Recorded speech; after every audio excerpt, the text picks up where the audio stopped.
Well, hi there. Glad you could check in with us here at the BDR lunch gathering. Appreciate your support. We've had more people subscribing. You look down in the corner, there's a little subscribe button. And when we reach 1,000, I don't know, balloons drop out of the sky or something, but it'll be good. This is a little bit longer recording than many, so we hope you'll enjoy it and check back with us at www.thebdr.net. Thanks.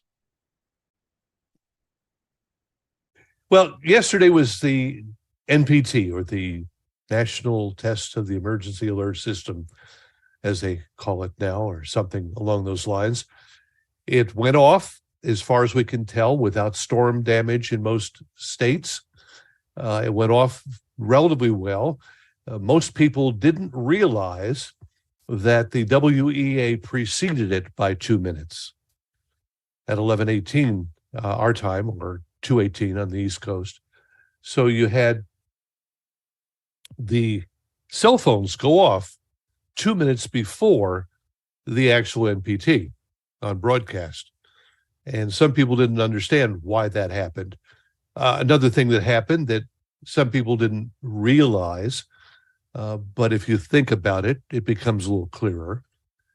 They got their test not from IPAWS, but from their LP1 or LP2.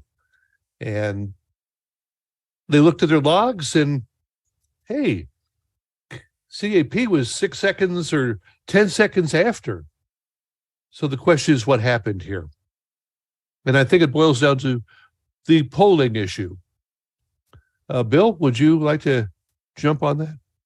Yeah, sure, no problem. I appreciate that. So the issue is obviously that this NPT was issued as a CAP message.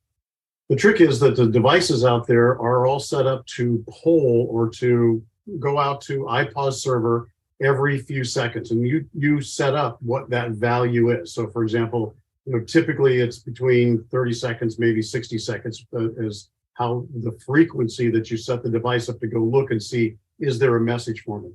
So it's very likely, in fact, we explained this on a video that we did talking about the NPT, that the likelihood is that some stations may receive it over the air because that station already received it first because of their polling cycle and the timing. You end up with essentially a race condition, whoever gets there first type of thing. So the EAN hit that station first and it immediately started to forward it. That forwarding happened before your received site, for example, was in its polling cycle for the next poll. So it's not, it shouldn't come as any kind of surprise or anything else like that. It's the nature of the way the system is kind of architected.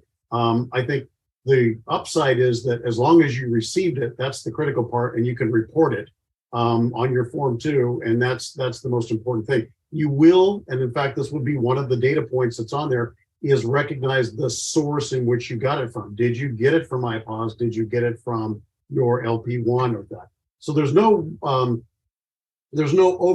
overreaction or need for concern, provided A, that you got it, and B, whether it came from that is really just a function of where you might have been in your polling cycle on your device.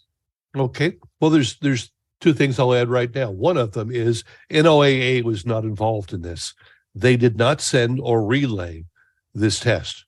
So if you were looking and wondering why you didn't hear it from your local weather guy, that's one of the reasons.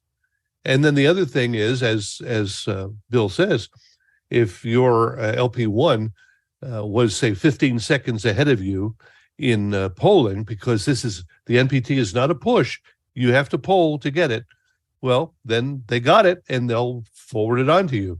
And this is what we're going to talk about in just a moment for December, because none of these updates, the last updates, really have a major impact on yesterday, but they will in December. Richard, I see you've got something you'd like to add.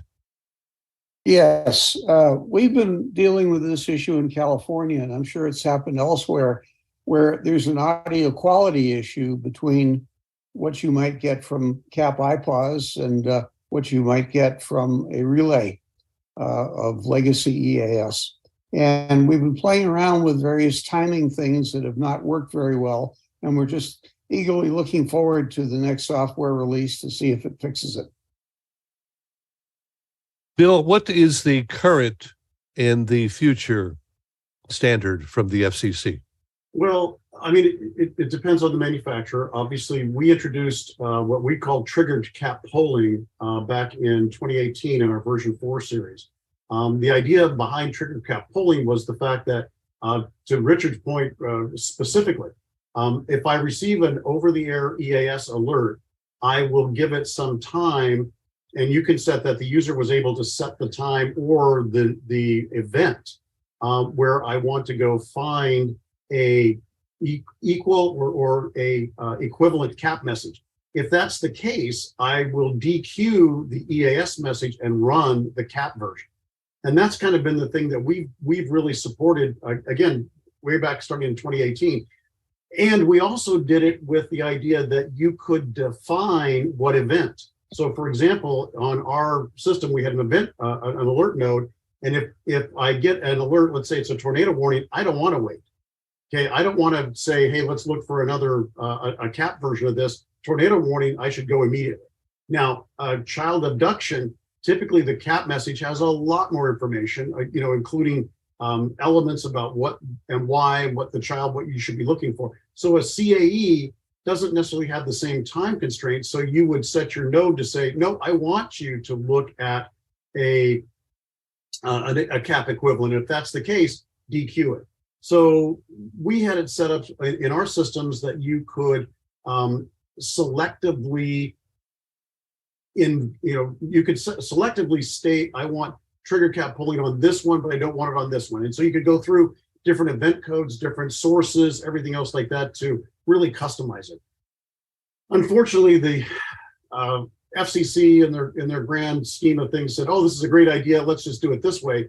And they now, in the December, what will be the December mandate, will say all of the devices have to have a equivalent to trigger cap polling. They have to pull it, and there's no selectivity. It's always on. So you don't have the ability to DQ it or anything else like that. It's always going to look for a cap equivalent. So whatever that time frame is that you've set for the look, and the FCC says in the rules the minimum of 10 seconds to wait. You have to wait that long before you do anything. So that's going to be kind of the thing, is you're going to look for the EAS, and in that time, if you receive the cap message equivalent, you'll DQ the EAS FSK one and go with the cap one. So is that 10 seconds? Is that the required amount, or is it 30 seconds, a minute, or? Well, right now, the FCC rules state that it's a 10-second minimum. You have to wait at least that long. Now you can extend it again. They don't bother that, but it's all or nothing. You can't turn it off.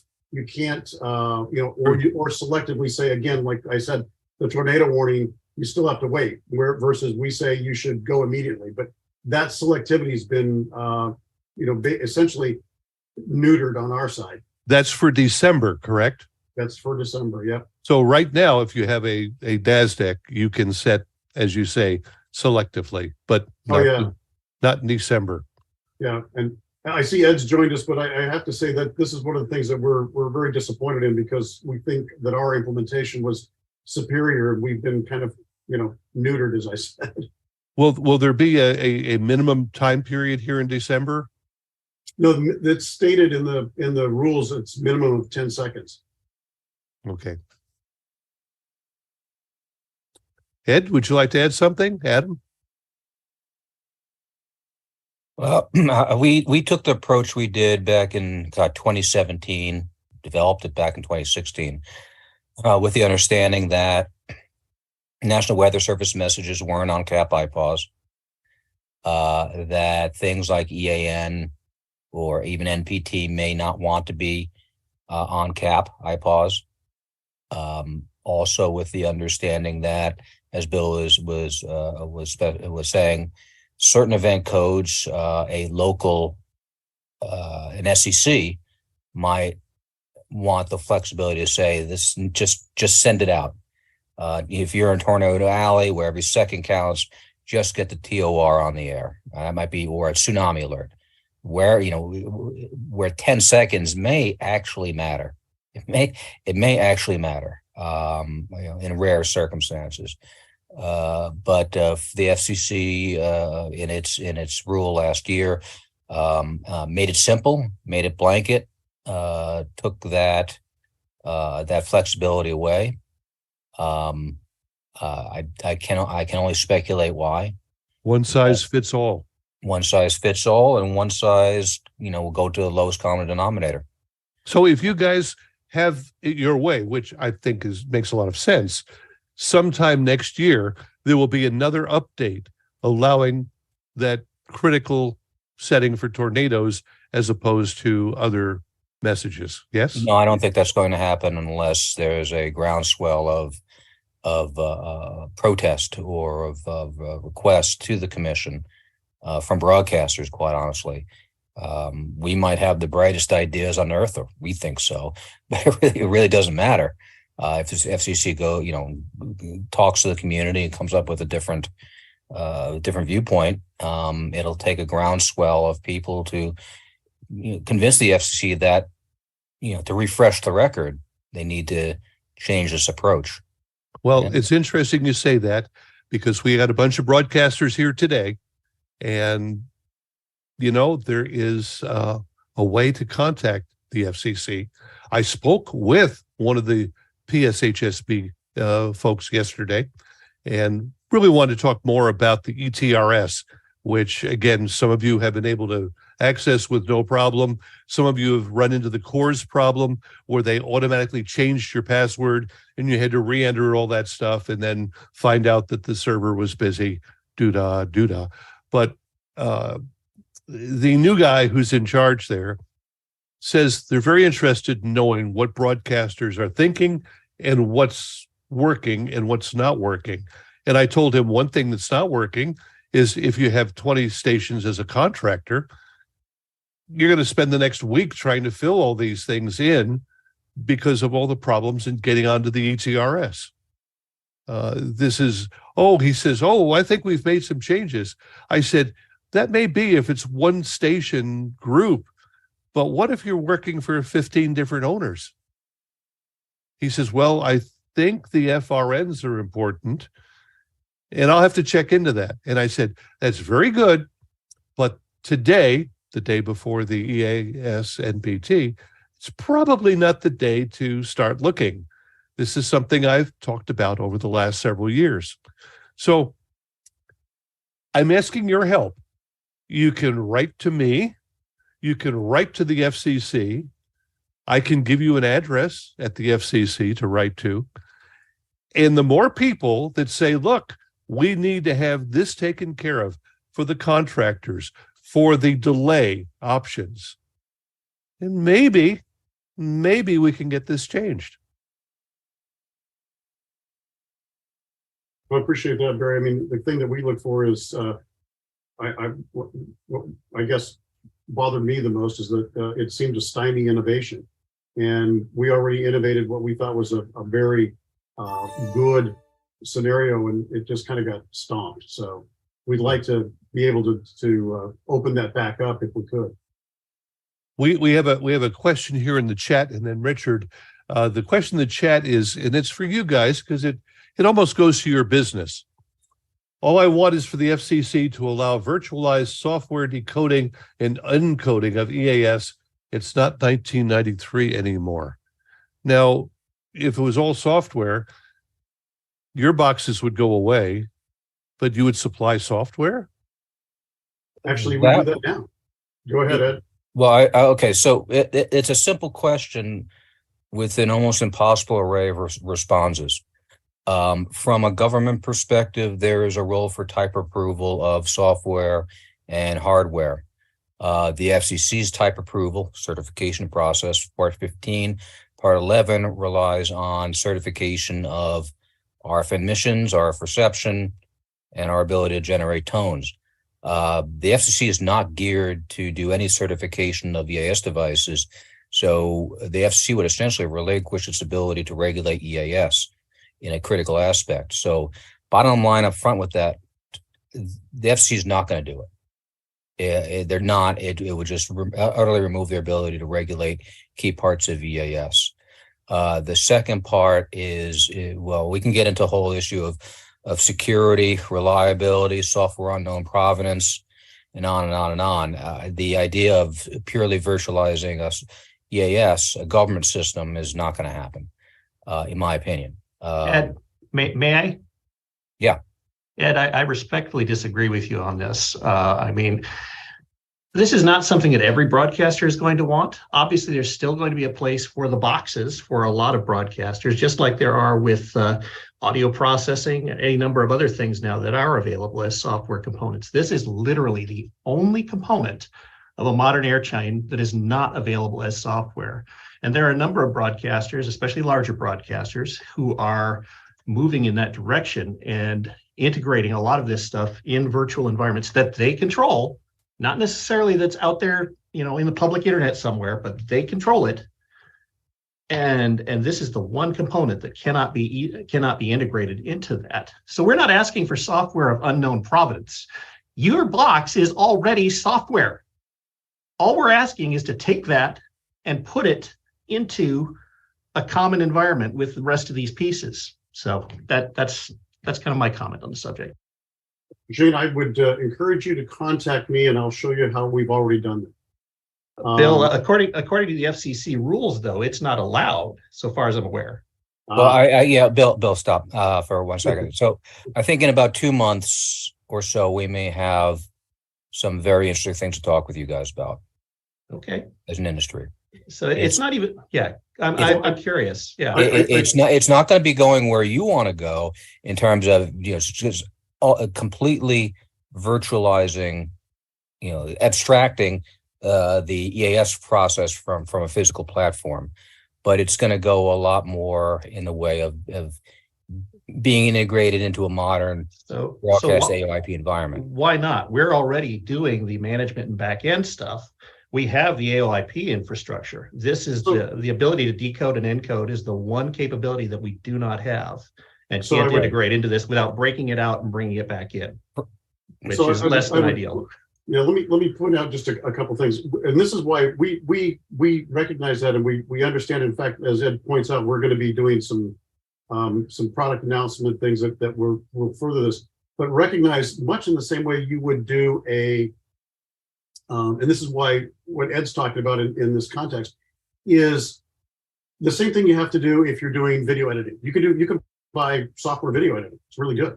But you have to have two things on it. Number one, you have to have a capture device. You have to have an input, and you have to have an output. I've got to have a display or something else like that, or a transmission.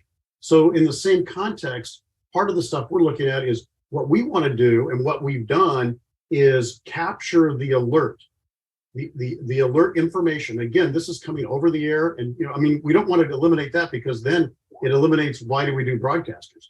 But capture the alerts over the air or whatever the input method is that we're getting, and get those into IP as soon as possible.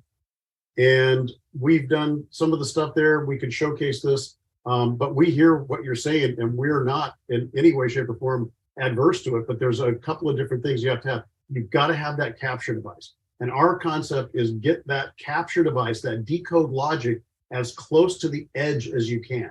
Once we're on the edge and we've got it into an IP form, we can do whatever we want to before we send it to the output. Yeah, I mean, the idea in my mind is eliminating the number of components at the site that are potentially prone to failure. Yep. Right now, you've got the encoder decoder, and you've got a receiver, which is receiving all of your audio, and you've got CAP coming in externally from your IP connection. So why not be able to integrate all of that into an existing platform, which already incorporates your audio processing, your monitoring control, everything else, and that platform can be built as robust as you would like. It does not have to be, some cheap Dell PC off the shelf from, and in fact, I would never encourage that. So well, the challenge is, while you're advocating, Shane, a responsible approach, we have to look, and we have to look at the very real possibility that somebody takes a similar approach with either certified software or non-certified software, puts it on God knows what, And as a manufacturer or a software provider, if we become that, we cannot warrant in any way the operation of this national security product on a product on which specification we can't control or guide. But we're already sort of in that position. I mean, you don't know what's going to happen to that audio once it comes into, or you don't know what's coming into the EAS box. You don't know what's going out of the EAS box. So we're kind of already in that position. Yes, you've got a type certified box there, but what happens upstream and downstream, you have no idea, no control over. That's and that's fine because that's outside of our wheelhouse. But so that's basically the same thing as I'm proposing here. I mean, the customer hardware is outside of your wheelhouse. The software, on the other hand, is straight in your wheelhouse. But the EAS functionality is squarely in our wheelhouse, both from an operational and from a legal perspective, a regulatory perspective. Absolutely, and broadcasters still have that responsibility to be compliant and to report that to the FCC in the case of these national tests and so on. And to keep the logs and do everything that they're already doing. I mean, but it's just a matter of allowing innovation in cases where broadcasters want to innovate and want to, kind of go down this road. Well, I think, Shane, one of the things that is and should be disconcerting for everybody here is a lot of people are just saying, "Oh, I'm just going to get my alerts over the internet." In other words, I'm just, everything comes over iPods. They don't realize that not every alert comes over iPods. Oh, absolutely. In fact, what they don't realize most of the time is the fact that an EAN and an NPT, if it was a live event, are not sponsored or not capable of being handled by iPods. iPods does not support live audio. It's not a streaming function. So a lot of times what you're saying, I think, is really validates where we've been looking and doing stuff. And that's good. As Ed said, this is a responsible idea of looking at this. A lot of people are just saying, "Oh, I want to do software only. I'm going to get all my alerts from iPods." Right. And they don't realize that that's not how it works. And so absolutely. I think for us, the bottom line is that we're going to, and Barry, this is probably a conversation to revisit in about 2 months or so when we come out with a product, some product announcements, some integrations. The end result in terms of architecture may not be exactly what you're looking for, Shane, but the end result in terms of functionality and cost reductions is probably going to be right there. Am I still going to need a box? You need an input source. You can still have an import source. Take a tuner. There are tuners that will stream audio to wherever you want them to, including into that box or into that virtual platform. Right there, Shane. Right there is where we have a disconnect, and that's where we want to talk with you about. And Barry, I did try to punt this for 2 months from now, but okay. Well, I'm sorry. We'll explain more. This is great. I appreciate the opportunity to talk about it. This is a subject I'm very passionate about. In case you can't tell, we'll be anxiously awaiting these developments, and we know you're going to bring it to us here on a Thursday. Richard, before you forget what you asked and raise your hand for, let's where we are with you. I had enough time to forget it and remember it. So I remember it. A couple of things. Ed used a phrase that you have to keep in mind about this discussion that just got put on hold or paused or continued. The phrase is national security product. And that means that we don't get to say very much about what that the provenance of that product, how it gets hooked into other aspects of national security. And from a liability standpoint, if I were a vendor and I was making something that's called a national security product, I think I would want to have pretty tight control over what goes into that product in case something goes wrong, or to make sure nothing goes wrong. The other thing I was going to say is that, and this has to do with contacting the FCC. First of all, Barry, by any chance, was the person you talked to David Czarnecki? I did talk to David, but David has been moved on to a different place now. Okay. And he turned me out to Austin and Randazzo, who is doing what he was assigned, what David was assigned until 2 weeks ago. Yeah, Austin's Yeah, well, I talked to Czarnecki about 4 weeks ago, and things change rapidly. Okay, anyway, I am on a kick where I am trying to bring to the attention the need to reestablish the EAS National Advisory Council. And that was, the FCC failed to recharter it in 2002 for a whole bunch of silly reasons. And it needs to come back because there has to be some kind of an additional pipe into the FCC about this stuff that they have in a charter that they have to listen to. I think it's wonderful the manufacturers have one. I think it's wonderful a lot of the other CISRIC and other things exist, but specifically for concerns that we have within our industry, I think it's important to reestablish that. When the NAC was established, we were able to accomplish a lot, exchange a lot of information, and have that dialogue with the FCC a little bit better and more meaningful. Richard, let me interrupt you for just a moment, if I might, because Bill Robertson's got to leave us. And Bill, is there anything? All right, that's enough.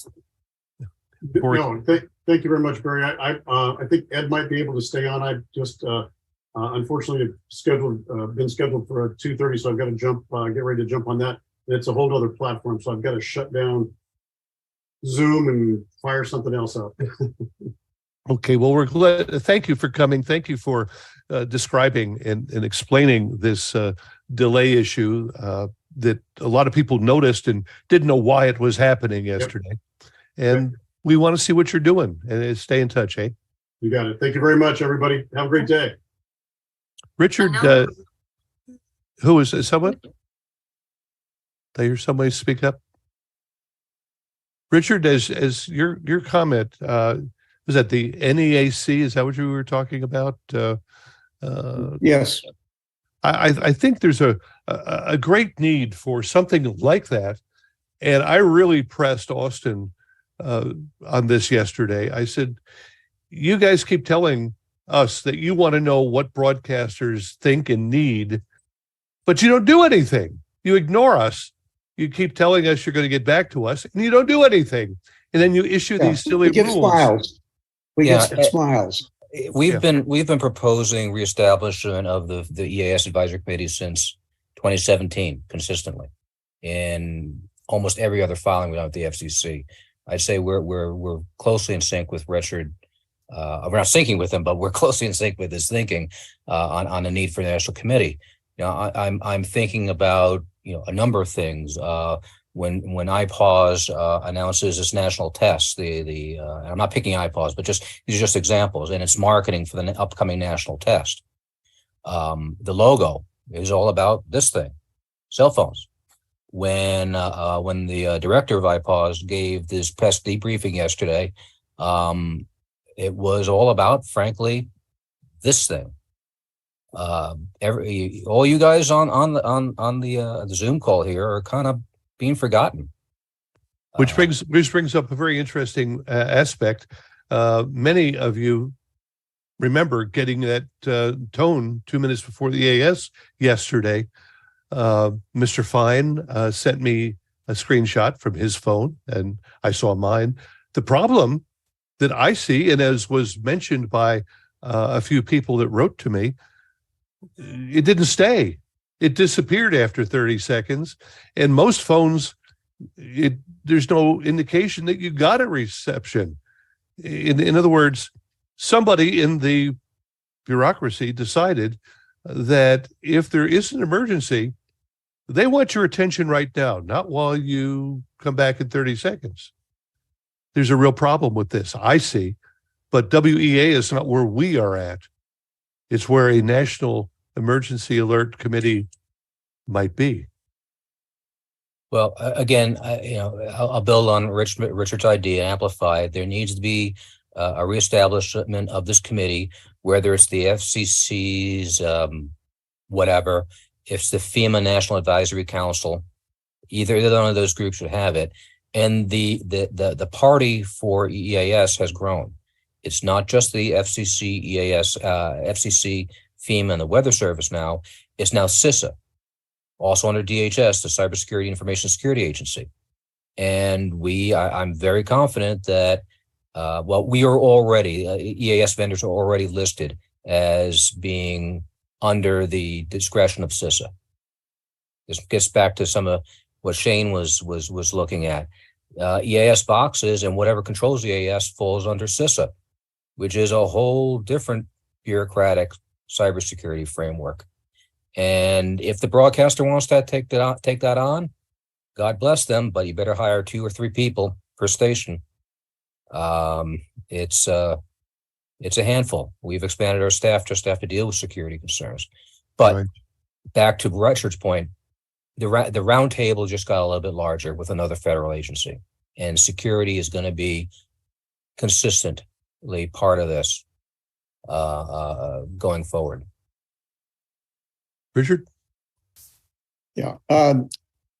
The issue of removal of receivers from dashboards brought in the nature of having retaining the last stitch component of this that is often forgotten by emergency managers and obviously also by the director of FEMA.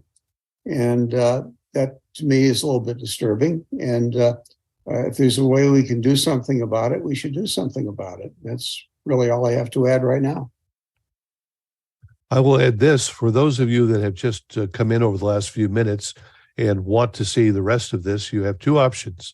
One, you can go to youtube.com/thebdrnet, no dot or anything, and you can watch it from the beginning. Or we're going to post a video of this probably sometime tomorrow. Also, for those of you that are a little late to the show and didn't know, or I'll mention this. I do a reminder on Tuesday and send out an email that lets people know what the link is. Same link every week, but what the program is planned for. If you want to be on that list, send me an email and I'll put you on that. Richard, do you think we should try to start a committee here? You, me, Ed, maybe get some more folks and get started? We already have one, the Broadcast Warning Working Group. Uh-huh. Yeah, we have one. We built it years ago. You and I did. Yeah. When the SBE started to back away from some of these concerns. So we have a name. We have a group. We have basically we are the administrators for the ES list, and so. Yes, we could start it that way, but I still think that it should be a chartered committee. So at least once a year, they have to listen to us, and we can file reports. It served a value. One direct benefit of that in the last year that it existed, I was able to work with Mike Starling. Some of you remember was with NPR headquarters at that time, and we worked out the accommodations so NPR could be a reinforcement for PEP. We also had a component within the advisory committee when I chaired it. We actually brought in some of the groups that often get forgotten. The hearing impaired group, for instance, we worked with them. We had representatives who really is their life's work has been trying to work on warnings for the hearing impaired. We now have foreign language, Spanish language, other languages that we have to account for. There are issues that come up with that have arisen. Actually, some things that CAP has made a lot easier in that regard. But I think we're in violent agreement that we should try to do something here. I noticed in California, Mike Tosh posted a note that the Spanish language alerts went off without a hitch. Yeah, they did. That was in Los Angeles County, and that station on its own talked to the county and did a test last year that worked very well. They were able to do Spanish language IPAWS cap for this one. It worked very well. I'm actually going to recommend to all of the local committees that they consider doing this, and that in their plan rewrites, of which most of the plans, the between 35 and 45 plans that have to be rewritten locally, or monitoring plans, that this be put in along with Sirius XM, NPR, and whatever is necessary elements of plans that didn't exist back in 2002. So I think that it's a step forward, and doing it with IPAWS cap, and certainly a lot easier than what we attempted to do back in 2002. Does anyone have any questions about what happened yesterday that we haven't answered, or where EAS is going? Shane, you're part of EMF. That means you've got several billion radio stations. 800 something, but who's counting? Do you file all the reports, Form 2 for them? We do, in fact. I don't. Thankfully, we've got a team of people who have been working like crazy to get all that done. So I think they've pretty much got most of those filed now. So, has there been any feedback from them about the forms? They really haven't changed in the last couple of years. No, they haven't. It's just at least you can do batch filings now, which is helpful. But yeah, it's just more paperwork to have to do. So, but the batch filing requires a single owner, right? Right, and which is our case. So, some of the contract engineers that I know are a little bit unnerved about that. Tim, you say batch filing worked well. Did you have multiple owners on that, or was that one owner? Mr. Braddock, hello. There we go. I had several, and the batch filing worked quite well. I did Forms 2, Form 3. I was done within a half an hour after that. So in essence, you did one spreadsheet covering several owners, yep, and it went through. Yep.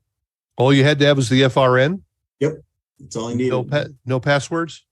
No. Very good. I didn't know that. Yep. It's the first time I ever used it. I was apprehensive, and I thought, okay, well, I'm going to be up till, whatever, doing filings. It was going to kick me out. And I did the one with the 3, and it was like, oh, piece of cake. So, and then I had a couple of, singles to do. Those were fine. Of course, that raises the question. There was no delay. There was no delay getting in either. I mean, everybody said they were getting kicked out yesterday. I within a half an hour after the tests, I was done. I had no problems getting in and out. A couple of times logging in and out for. Of course, that raises the question. If you were able to do that, why do they bother with passwords for other people?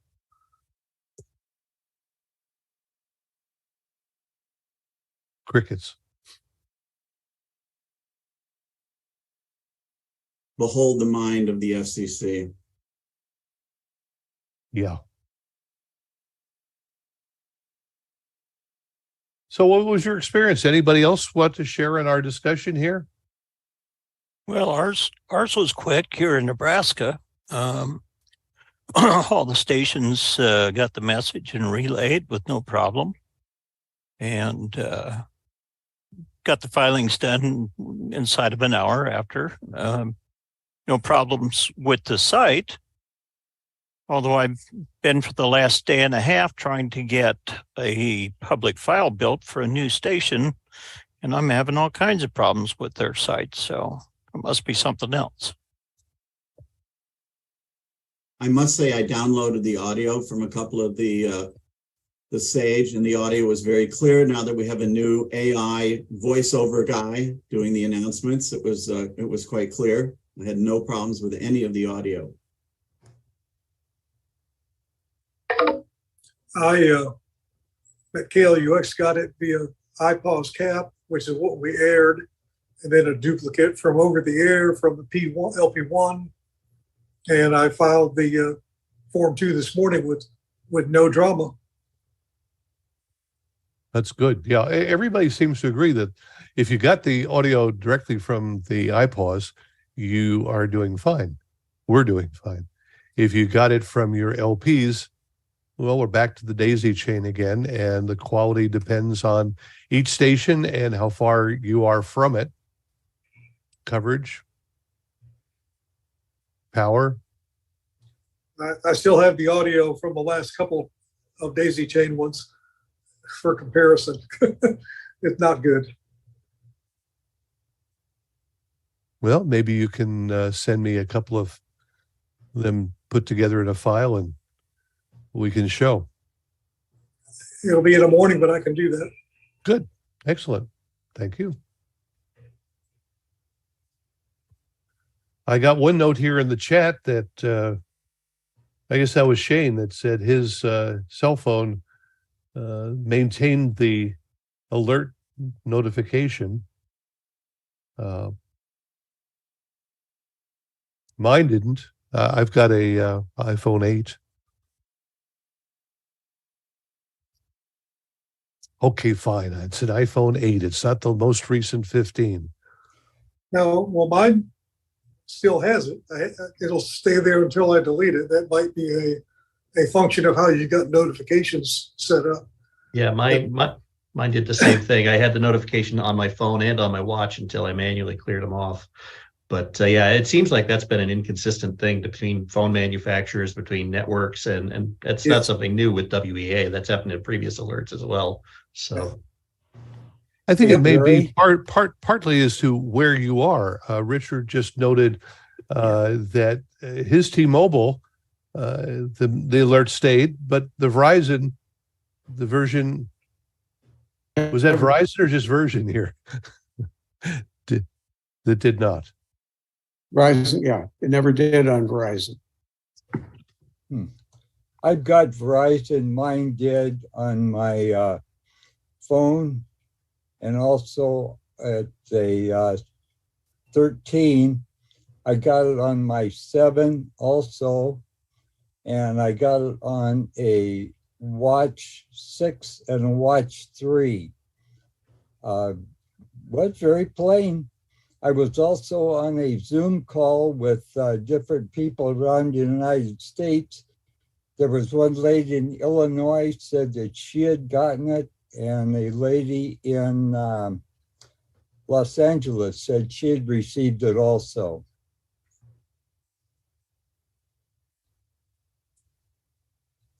My service is Verizon also. Grady, what is this? The LP2 didn't send the CAP SO sound? Is that what you're saying? What I'm saying is that we did not get a resend from them.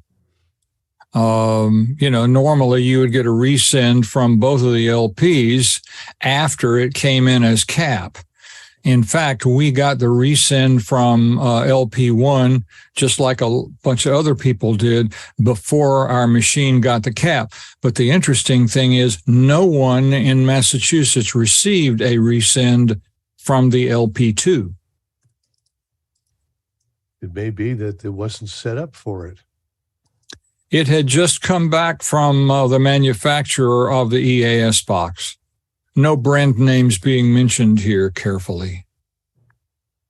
Well, it's quite possible that when it was worked on and repaired, refurbished, updated, take your pick, that it came back in a default mode. I know one of the stations out here in Arizona had that, and the GM spent about a week trying to reprogram his receiver.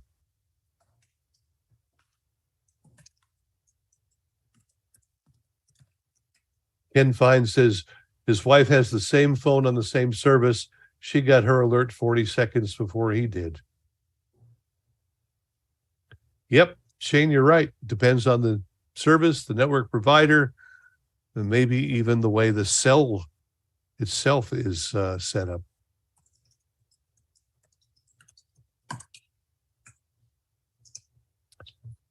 Yeah, the Shane, silencing the alerts. I know a lot of people got to a point they were so upset with the message flooding from the Weather Service that they told their phone not to let them do that. I thought the NPT and the EAN overrode that, but I guess not. Yeah, I would think so. I mean, my phone is set to allow those test alerts to come through, but apparently, at least on some phones, you can silence the national level test alerts, which surprised me. We obviously, since we've never actually had a true national level alert, I'm not sure how that would work in reality with an actual alert. I hope we never find out. But yeah, it seems, again, the behavior of these devices just seems incredibly inconsistent, which is really strange and kind of disconcerting. Mike Shane says he didn't get it on his Verizon phones. Yeah, I purposely actually disabled all notifications and still wound up getting the test. Purposely did it because we had others in the office that it was Verizon and an Android phone. That's interesting, isn't it? Yeah, I had somebody report with an iOS device, an iPhone, that they were able to turn off the national level tests, and they in fact did not get any alert for that. So I don't know. I just recently checked, and I can't find where I would enable or disable it on an iPhone. I have an iPhone 14. It's in the notifications. If you go into your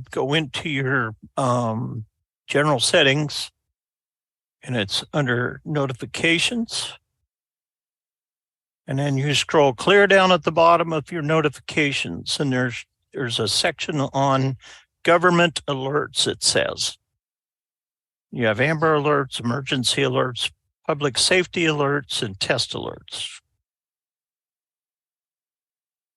That's when I don't see it. Oh, Under which phone do you? It's buried in the notifications section of the settings at the very, very bottom, past all the apps. Yep.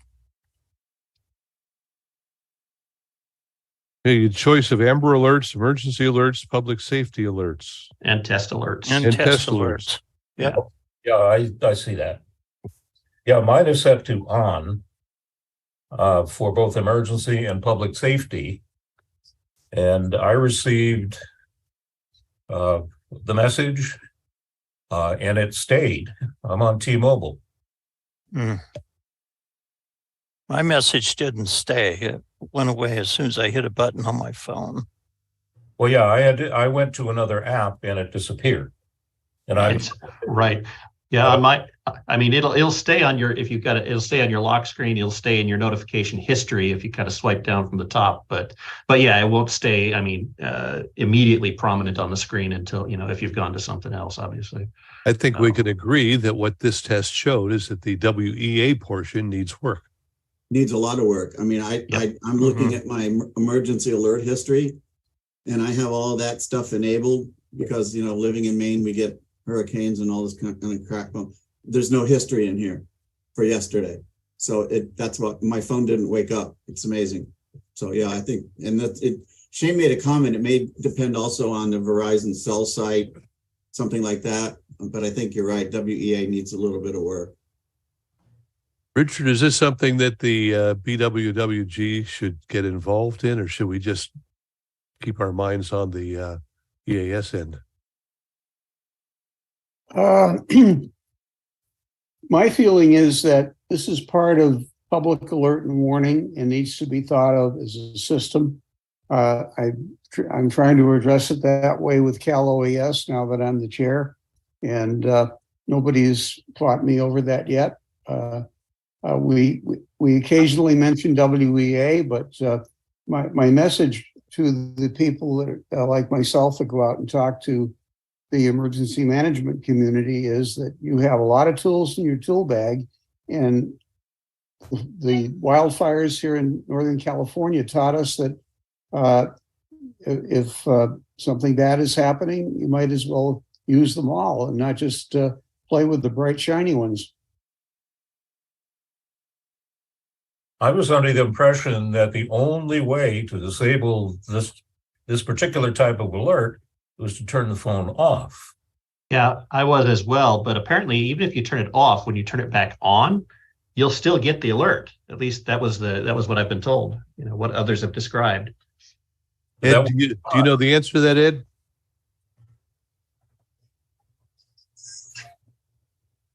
Sorry, I got distracted. What was that? If the WEA alert comes while your phone is turned off, it'll still be there when you turn your phone on. As long as you turn it on during the effective period of the alert. So if you're 2 hours later, it doesn't matter. Or if you wander out of the effective area of the alert. Barry, Yeah. look Yeah. at, this is my Samsung and I can't turn on or off the national alerts. You know, you should not be able to, that would be that would be a violation of the ATIS specification for handsets. You can't opt out of national level alerts in the US. Right. Yeah, the main concern about that was, people in bad positions, domestic violence and that sort of thing, where they would have to turn their phone off. Otherwise, it would, announce. And somebody earlier said, imagine how many cell phones were discovered in prisons. Ed, do you know if that requirement, I haven't read those rules, but do you know if that requirement applied to national level tests as well as alerts, or just the actual alerts? I thought you were going to ask me a prison question for a minute. Yeah, I don't know anything about that. No, nothing about it. No, the alert is, there is no differentiating for a test. They could send a test message, but this was a national, periodic test. This was a national emergency message. That was what I understood. That's what I thought, is that they're all supposed to, go off regardless of if it's set to silent or not. And if you turn it on during the valid period and where it's actually in the area of when it's supposed to go off as well. Yeah. See, mine, I can turn it off in the state and local, but not the national. Yeah, on Androids, it says presidential alerts, national warning messages issued by the president can't be turned off, and it's shaded out. So that's following true. But Let me throw go off, so I don't know what, Let me toss out a politically incorrect point, actually praising the government.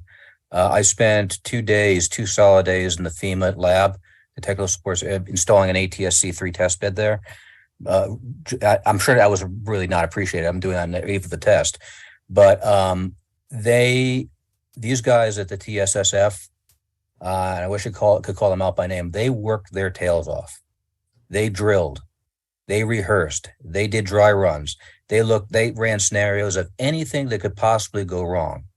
This was professionally done, and from an originator's point of view, I think they nailed it. I mean, Antoine and Manny and Mark Lucero, they've got a good team of people there, very capable, and they did a good job. They did a really good job and deserve some credit for it. They rarely do get credit, but Jody Smith and all the rest of the people there deserve a round of applause. As I try to explain to people who are not broadcaster wireless guys, when there are ghosts in the machine, it's often outside of FEMA, even though FEMA takes the blame for it. There was an issue with the Spanish translation. I think Rob Dale caught this, an issue with the Spanish translation, and it turns out to be on one phone in one place, that somehow the WIA message jammed together some characters and made the wrong Spanish translation. Wow, talk about a ghost in the machine on the WIA side. But of course, people were saying FEMA got the translation wrong. Nope, it was fine on my Samsung in Virginia. Which Spanish? Sorry? Which Spanish? Instead of mantener, it became, they mashed en mantener into one word. So it was a minor typo, but people were guffawing, oh, they got a typo. This is how bad it is for the FEMA guys. I mean, somebody does a typo and people start pointing at them. So I don't like throwing too many barbs at them. When they do something wrong, yeah, I will stand up, but they very often get the unfair end of the stick. But I mean, there are different forms of Spanish. Which one do they choose? I don't think there's a common one. Oh, there are tons of dialects. That's like saying, which version of English do you use? They use, common common Western Hemisphere Spanish. And they have translators and they go through the whole thing. I'm sure Manny Centeno has his input into it too, but they scrub it. You know, when we did EAS translation work in Minnesota, we had to, and it wasn't one of the translators, but Argentine versus Mexican versus Central American Spanish, extremely different. Right. Hey guys, I got just a quick question here. Will there ever be a test where they won't tell you about it ahead of time? This last test, we had information, I think, about a week ahead. Will there ever be one that won't be any information? You'll just pop it right now and that's it? Well, Daryl, we talked about this last BDR meeting, I think, where Barry asked the question, should we advocate there be surprise tests? My position is these should be as boring and typical as a required monthly test. That would, of course, mean getting rid of Form 1, 2, and 3. I know that's a horrible idea, but I would love it, and I'll reiterate what we said last week. I would love to engage the FCC. With industry, would love to engage the FCC and say, you know what, Form 1 can be filed automatically from the EAS device. Why not? You know, we're sending messages all over the place. Why not have an API and exchange the Form 1 automatically with a test when a test occurs, as well as automatically send out the status alert. Was it received? Now we can't validate that it went all the way downstream, but we can validate it went out of the EAS box.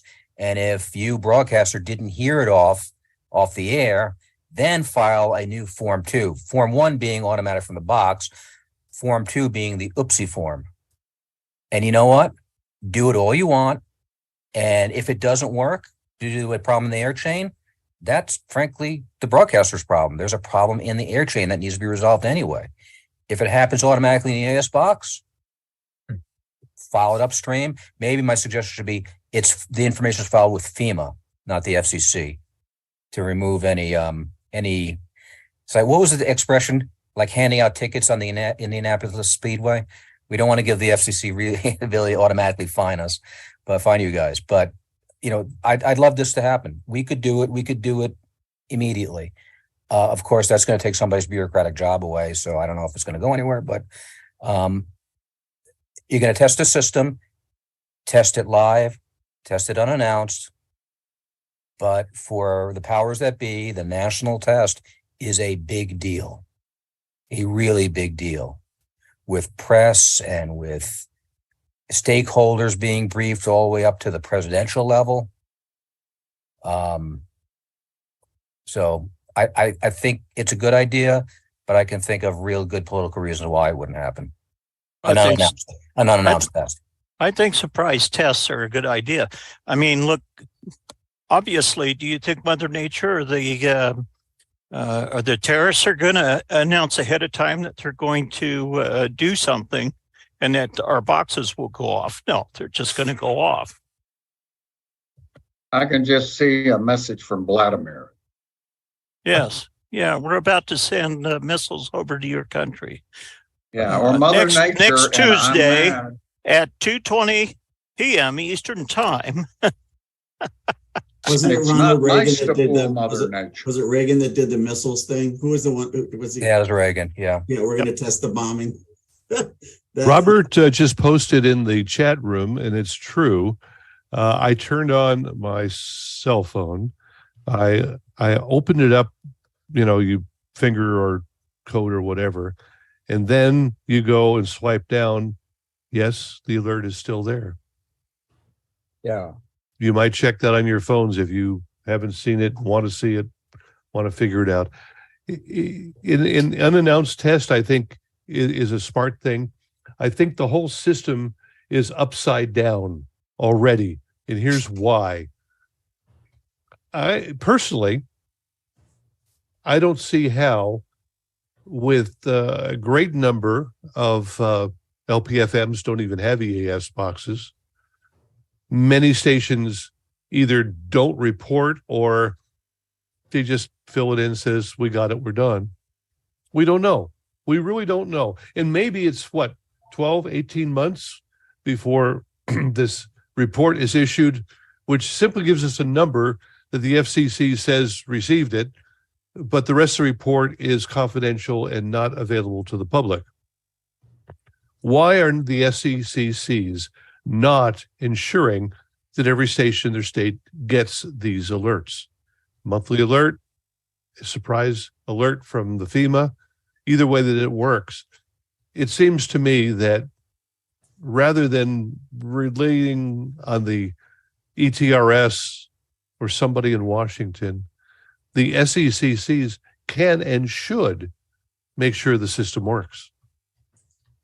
Yeah, my Class D, all my college stations, they're Class D, so they don't have to encode, but they have to decode, and they all worked fine.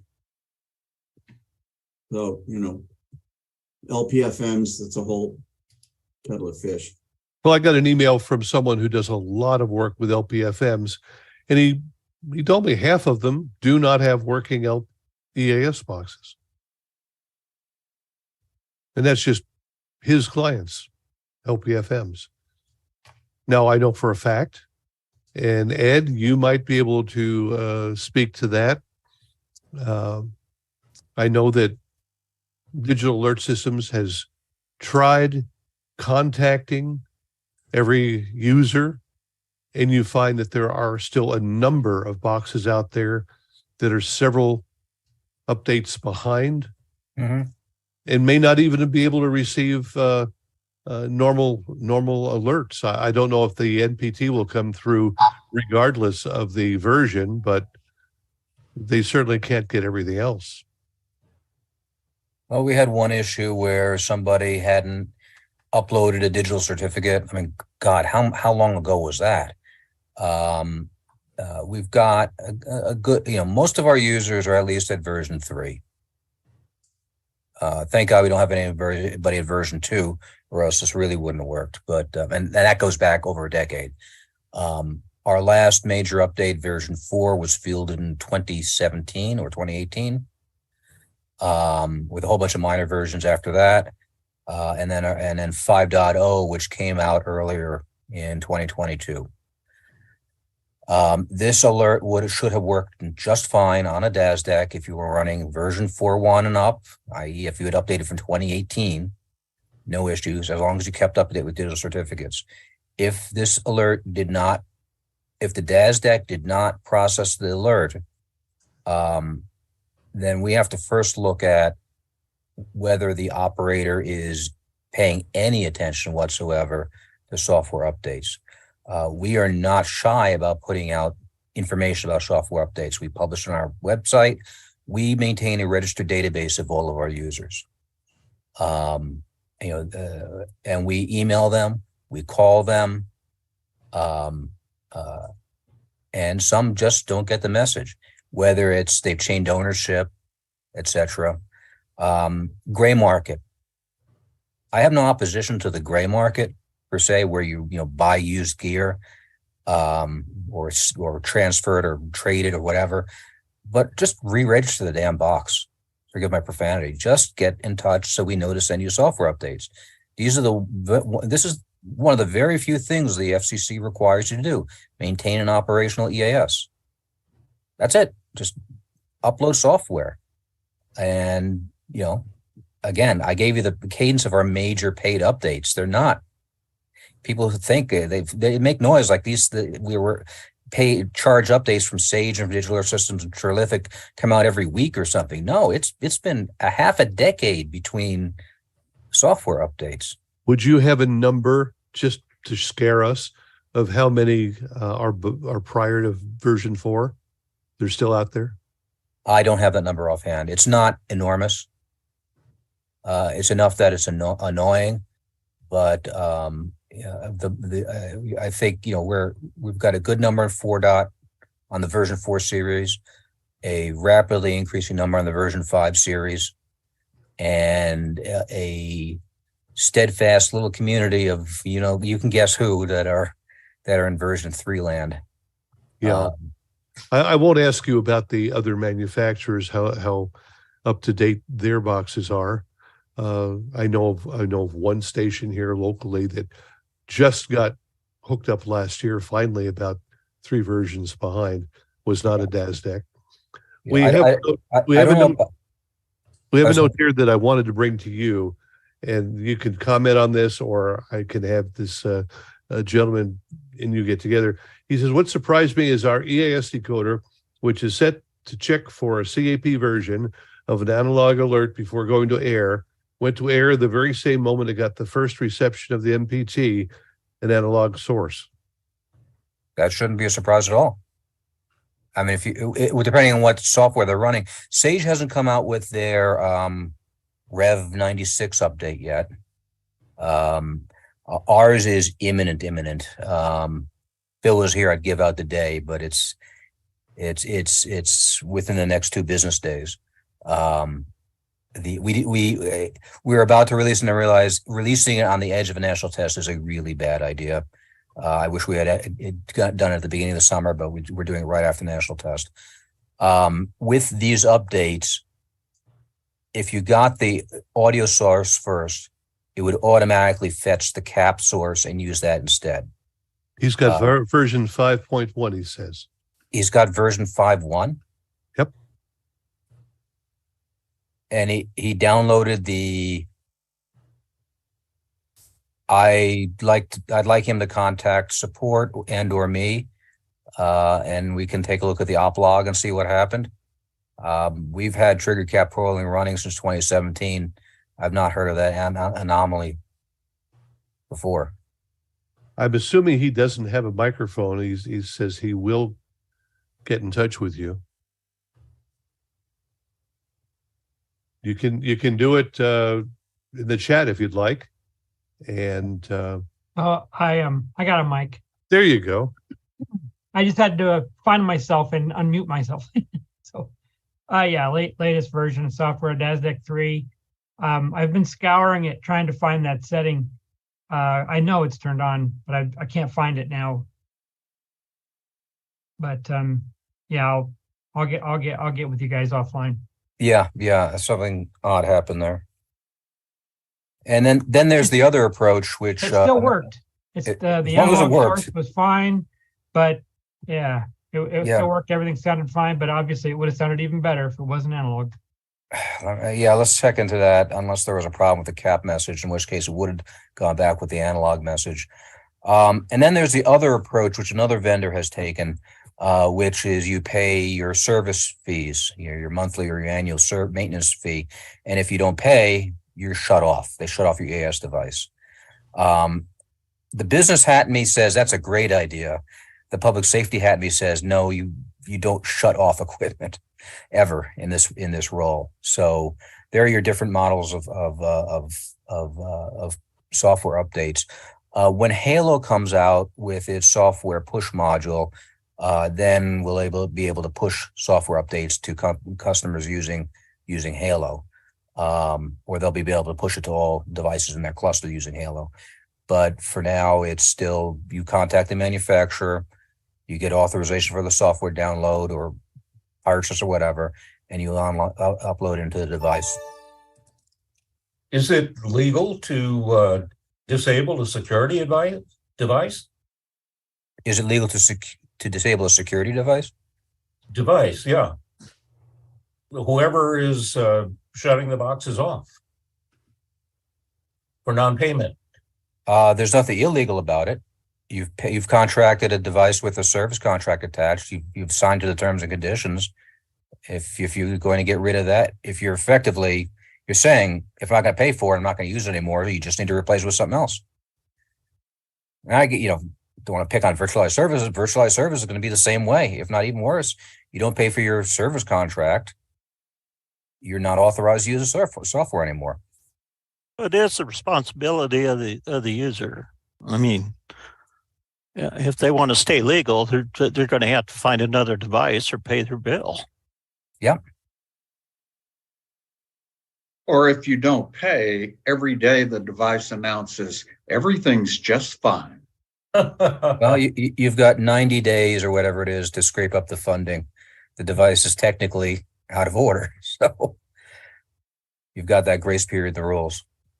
And in 30 days, it will self-destruct. Well, one way or the other, it's going to be illegal. If they don't pay the bill and the device doesn't work, then they're not compliant.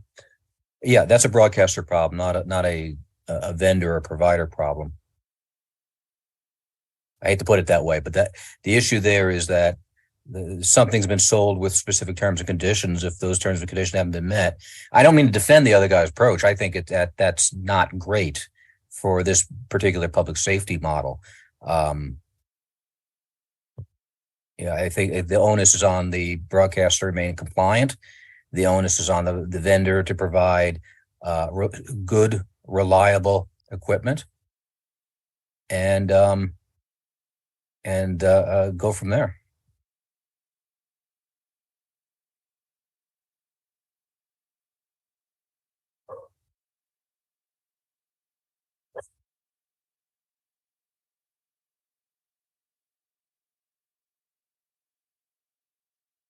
Well, as we take a look at what's been discussed today and the need for several things, including the matter of letting the FCC know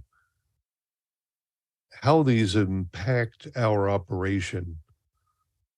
One of the comments in the chat was, if we have a surprise NPT, a lot of stations will do what they've done for the weather service, just disregard. Can the NPT or a similar code be log only, Ed?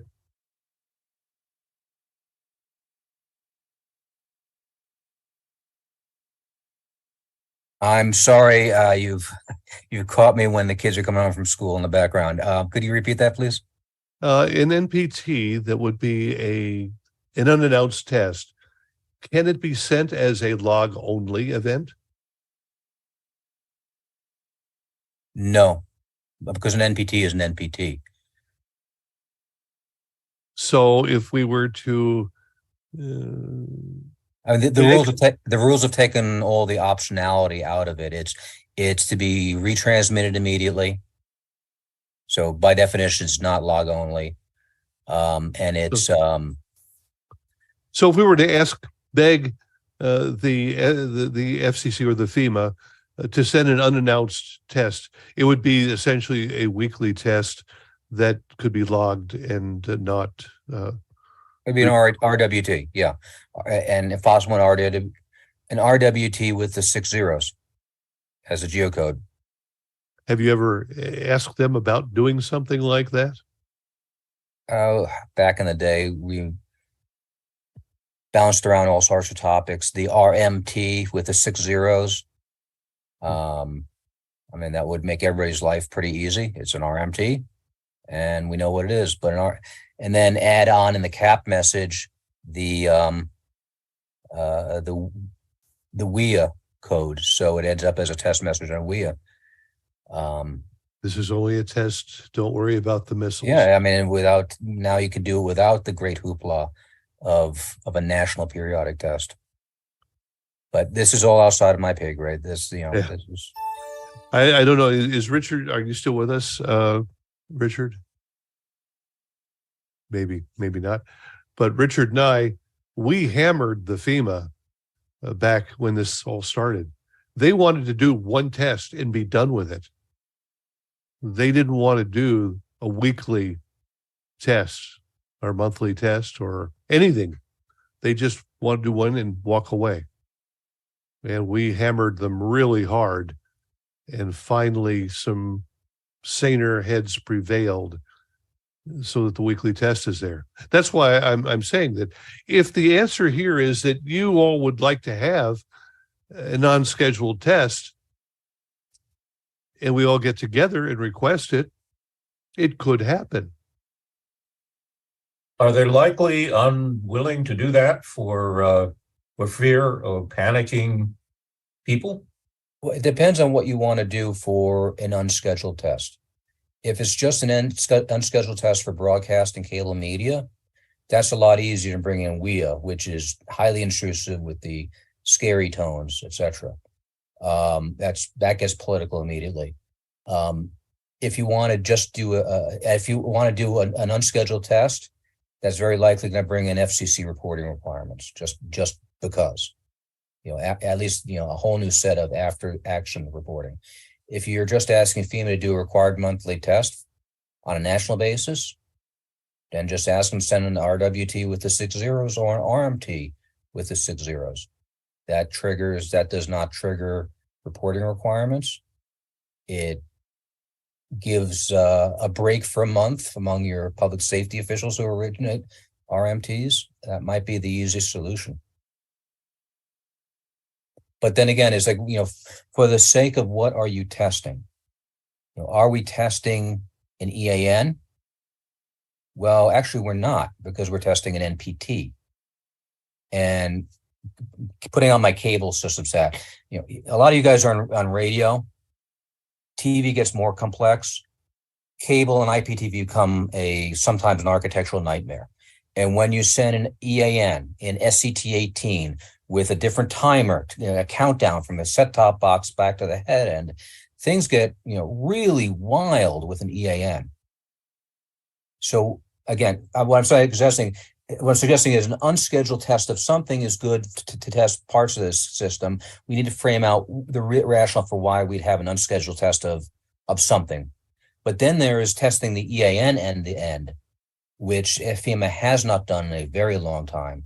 That's a massive undertaking, because that would be the Orson Welles War of the Worlds scenario, where you're sending out a scary message while we're toe-to-toe with the Russians. It's probably not going to happen for a long time.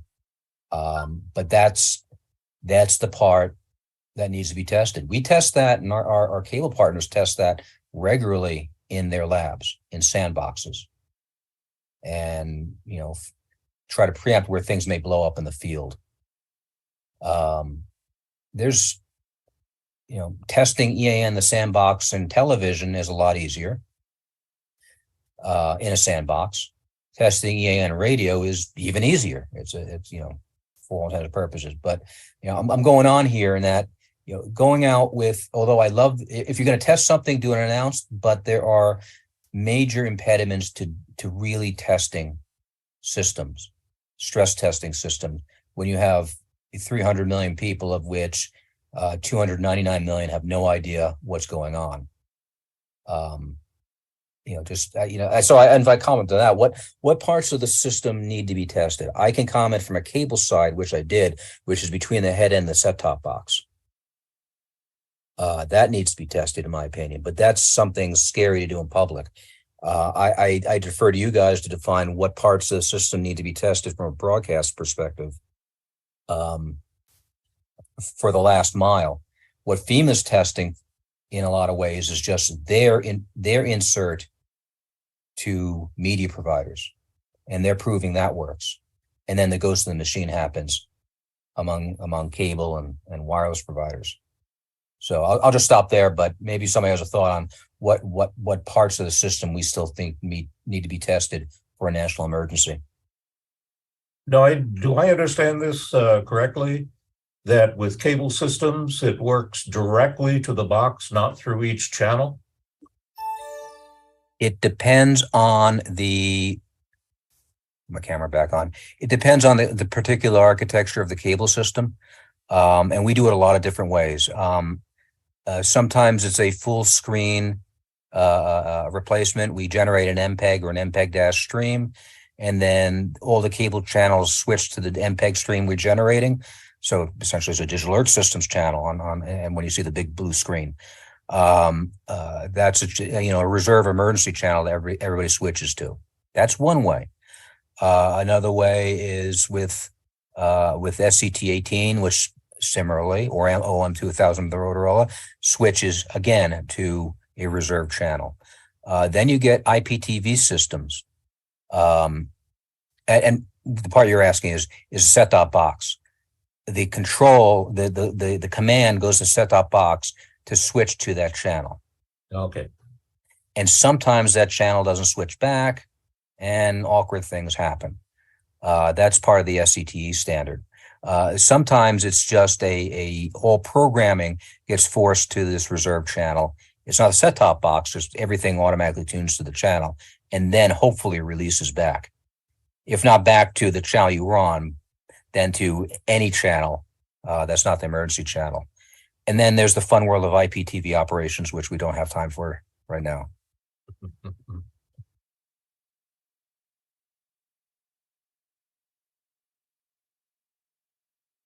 Well, in my case, the one station I used to listen to in my market changed format, which means I no longer listen to radio, but I do have my phone with me at all times. So for me, that's the ideal way to notify me of, missiles en route. It's the ideal way to ring the bell, and then people will mill and gather information differently. Again, I think last time I mentioned a study that NVISA, Next Gen Video Information Systems Alliance, did. It's on our website, nvisa.org. When the cell phone goes off, what do people do? They typically go turn on broadcast media to confirm what they heard, to confirm and get more information about what they heard on the bell ringer you got. What was really interesting to me is that, and there may be some bias in the way the question was posed, but the majority of people, especially in a younger demographic, turn on TV to get information. I guess that officially makes me old, because if there's an EAS in my area, I turn on WTOP FM. So I'm still one of the old guys who listen to radio, but the Gen Xers and the younger millennials, they'll go to TV. Well, in my market, I have no choice. I would go to TV because, they have the staff to take care of it. In my market, there is no radio that I trust for any kind of emergency information. It's just non-existent. But if it's a true emergency, there's not going to be power and the television won't be there. Yes, but my cell phone will. And for a while. Well, it's always charged. And I have till the cell site runs down. Well, that too. And then I would go to megaphone? No, ham radio. Without electricity? Oh no, I've got solar, I've got batteries, and in my area we have Skywarn, and if TV fails, that is the next go-to option.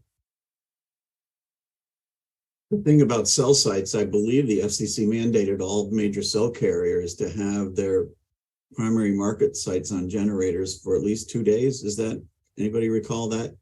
Yeah. Hey, remember, the 48 internet is unreliable. It can go down too.